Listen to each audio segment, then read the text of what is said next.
अभिभाषण आज प्रस्तुत हुआ है। मुझे इस बात को लेकर के खेद है कि विपक्ष को कम से कम महामहिम राज्यपाल महोदय जी के अभिभाषण को पूरा सुनना चाहिए था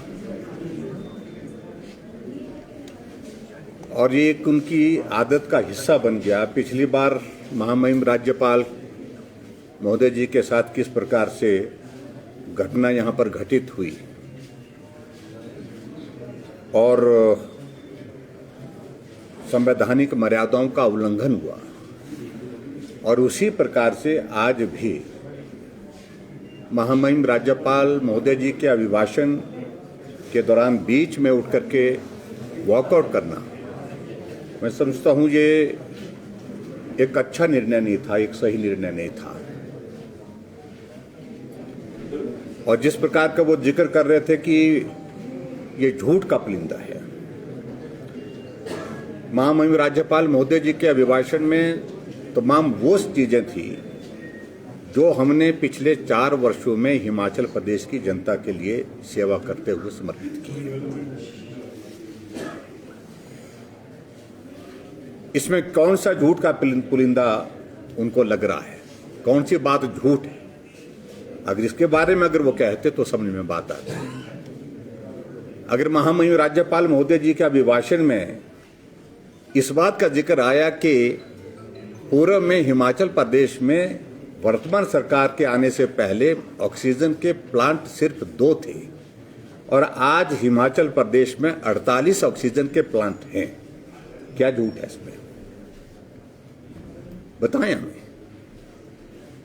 वेंटिलेटर हिमाचल प्रदेश में पूर्व सरकार के दौरान जो लंबे समय तक सत्ता में रही 50 थे, 50 में से 30 चलते थे, 20 नहीं चलते थे। मेरे पास स्वास्थ्य विभाग था उस वक्त जब कोविड का दौर आया था। आज 1014 ऑक्सीजन वेंटिलेटर हिमाचल प्रदेश में हैं, क्या झूठ है इसमें?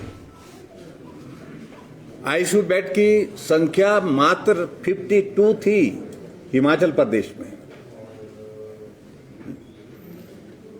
हम हिमाचल प्रदेश का स्टेटहुड का 50 वर्ष का कार्यकाल मना रहे थे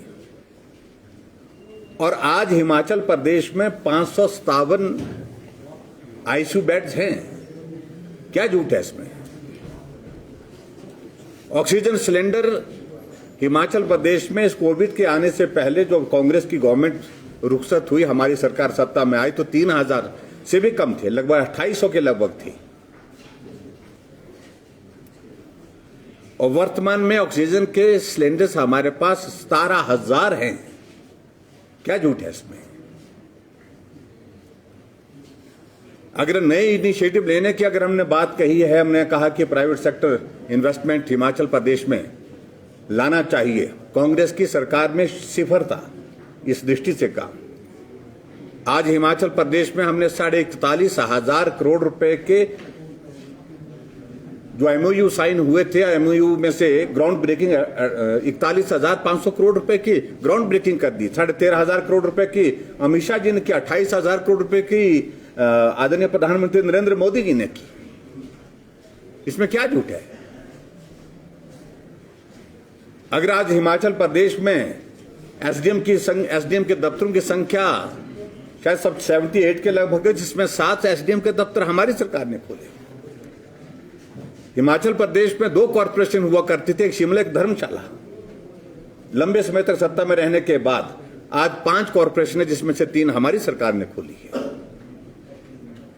पिछले 15 वर्षों से हिमाचल प्रदेश में एक भी पंचायत का गठन नहीं हुआ था। हमने 415 पंचायतों का, नई पंचायतों का गठन हिमाचल प्रदेश में किया है। नगर परिषदों का किया, नगर पंचायतों का किया, पीडब्ल्यू के डिवीजन, बीडीओ ऑफिस, जल शक्ति मंत्रालय के डिवीजन, इलेक्ट्रिकल डिवीजन, सब तहसील सारी चीजों का जिक्र एक एक आंकड़े के साथ जो है महामहिम राज्यपाल महोदय जी के अभिभाषण में किया गया है। उसमें झूठ क्या है बताएं तो सही। और उसके साथ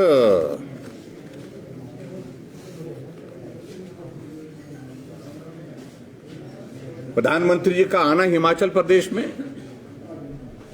चाहे वो अटल टनल के लिए आए इनॉग्रेशन के लिए, चाहे वो इन्वेस्टर्स मीट के लिए धर्मशाला आए, चाहे 1 साल का कार्यकाल पूरा होने पर धर्मशाला आए, चाहे 4 साल का कार्यकाल पूरा होने पर मंडी आए, हिमाचल के इतिहास में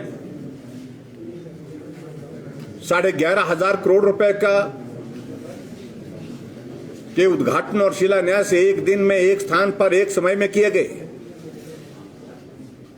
ये झूठ है क्या?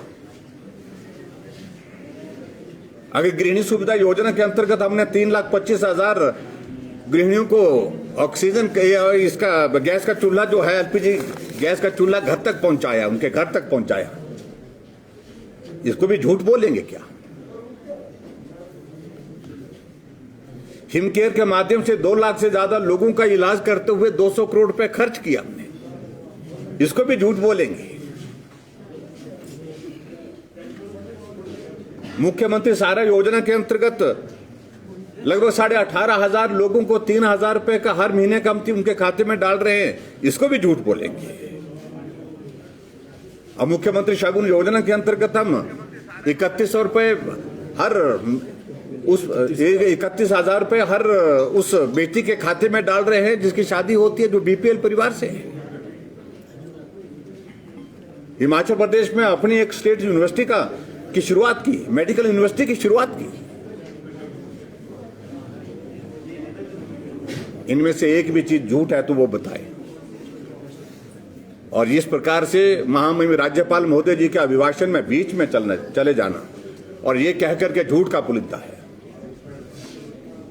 अगर हिम्मत है कांग्रेस के लोगों में तो उन तथ्यों को झुठलाएं, लोगों के सामने अपनी बात कहें। इसलिए जो जिस प्रकार का व्यवहार उन्होंने आज किया है वो दुर्भाग्यपूर्ण है। मैं निंदा करता हूं, कड़े शब्दों में निंदा करता हूं, और मैं उम्मीद करता हूं कि जो पहले दिन उन्होंने किया उससे आगे के इसमें जो है वो इस प्रकार की एक रस्म नहीं करेंगे, इसको अपना आदत का हिस्सा नहीं बनाएंगे और पूरा सार्थक चर्चा हाउस के अंदर करेंगे। और सार्थक चर्चा करने के बाद हम मिलकर के काम करेंगे। हिमाचल प्रदेश की प्रगति के लिए हमारा एक एक दिन समर्पित है, एक एक पल समर्पित है। और ऑपोजिशन से राजनीतिक मकसद के कारण जो है वो ये सारी बातें कर रहे हैं, और लेकिन इस सारे मामले में वो टोटली एक्सपोज्ड है। सर, ऊना में जो मामला सामने आया है सर, उसमें एसआईटी का गठन किया है सरकार ने, अभी तक क्या अपडेट है सर? अपडेट तो उसमें देखिए अनफॉर्चुनेट इंसिडेंट हुआ है वो, और उसमें एफआईआर दर्ज की गई है। उसकी तफसील आपको कल हम दे देंगे, डिटेल में दे देंगे। मिनिस्टर, हमारे इंडस्ट्री मिनिस्टर आज इसके पश्चात तुरंत जो है वो मौके पर वहाँ पर जा रहे हैं, और मौके पर करने के बाद डिविजनल कमिश्नर के लिए जो है वो इंक्वायरी के आदेश कर दिए गए हैं। उसमें एसआईटी भी कॉन्स्टिट्यूट की गई है। और लेकिन गलत तरीके से अभी तक जो इन्फॉर्मेशन हमको मिली है उसके मुताबिक जो कुछ भी किया जा रहा था, वो पटाखे वहाँ पर बनाए जा रहे थे, वो इलीगल था और उसको कानूनी तौर पर जो मान्यता नहीं थी। सर, जिस तरह से आपने कहा कि विकास हुए हैं और विपक्ष वाला विकास नहीं हुए हैं, पर आपकी जो विधायक अनिल शर्मा उनका कहना है कि उनके विधान क्षेत्र में विकास नहीं हुआ जितना होना चाहिए था, और उसमें उनको समझना चाहिए वो भारतीय जनता पार्टी के विधायक हैं अभी तक, और उनको सरकार से सहयोग किस प्रकार से लिया जाना चाहिए, इस बात को लेकर के अगर वो काम करते, परिवार के लिए ही काम नहीं करते, तो शायद और बेहतर होता। लेकिन उसके बावजूद उनके वहां पर एसडीएम का कोटली का ऑफिस किसने खोला है? उनके वहां पर जो डेवलपमेंट के जो प्रोजेक्ट सैकड़ों करोड़ रुपए के टूरिज्म के मंडी में शिफ्ट, हम 150 करोड़ से ज्यादा का प्रोजेक्ट कौन शुरू कर रहा है? मंडी में डिग्री कॉलेज जो है वो लगभग 30 करोड़ की लागत से बन रहा है। वहां पर डिग्री कॉलेज की बिल्डिंग बन रही है 30 करोड़ की लागत से। मंडी में स्टेट यूनिवर्सिटी दी, वो उनको दिख नहीं रहा है, उसको मालूम नहीं पड़ रहा कि भी यूनिवर्सिटी भी मंडी में हो सकती, सोचा भी नहीं था उन लोगों ने। उनके विधानसभा क्षेत्र में कॉरपोरेशन वहां पर बना करके दी है, उसमें भी वो खिलाफत में काम करते रहे। लेकिन उसके बावजूद भी भारतीय जनता पार्टी की वहां पर कॉर्पोरेशन बनी है, आने वाले समय में विधायक भी भाजपा का बनेगा। सर, आप विकास कार्यों को गिनवा रहे हैं, लेकिन समाज का हर एक सेक्टर आंदोलन पर उतरा हुआ है, आप क्या कहेंगे? कौन सा? समाज के हर एक सेक्टर में आंदोलन चल रहे हैं, धरना देखिए, खिलाफ करेंगे। मेरा आप सबके माध्यम से जो आंदोलन के माध्यम से अपनी बात कहने की कोशिश कर रहे हैं, बड़ा साफ संदेश है। मेहरबानी करके जिसने अपनी बात कहनी है सहजता और सरलता से कहें। आंदोलन की भाषा में कोई सोचेगा कि जबरदस्ती ही उनकी बात को मनाने की कोशिश करेंगे और उसको हम मानेंगे, ऐसा नहीं। जो आंदोलन करेंगे उनकी बात नहीं मानेंगे। और जो सरकारी कर्मचारी इस प्रकार के आंदोलन करेंगे और नियमों के विरुद्ध करेंगे, उनके खिलाफ कार्रवाई।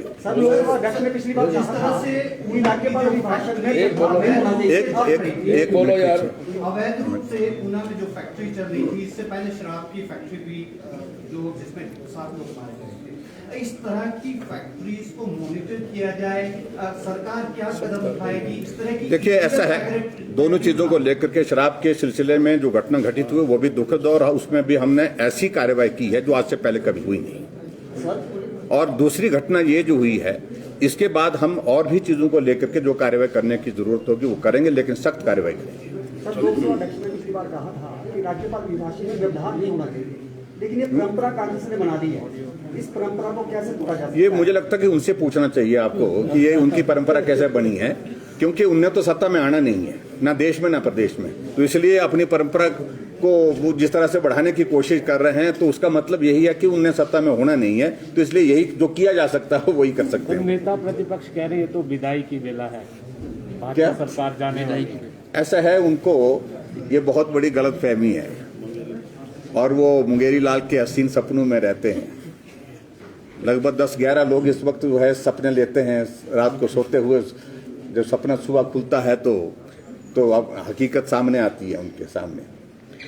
तो सपने लेने दिए उन्हें, मुझे कोई इसमें, हम उसमें व्यवधान भी नहीं डालना चाह रहे हैं, लेकिन ये हकीकत है।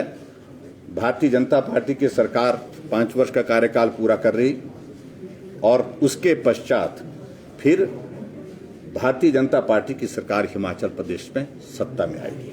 Thank you, thank you, thank you, thank you.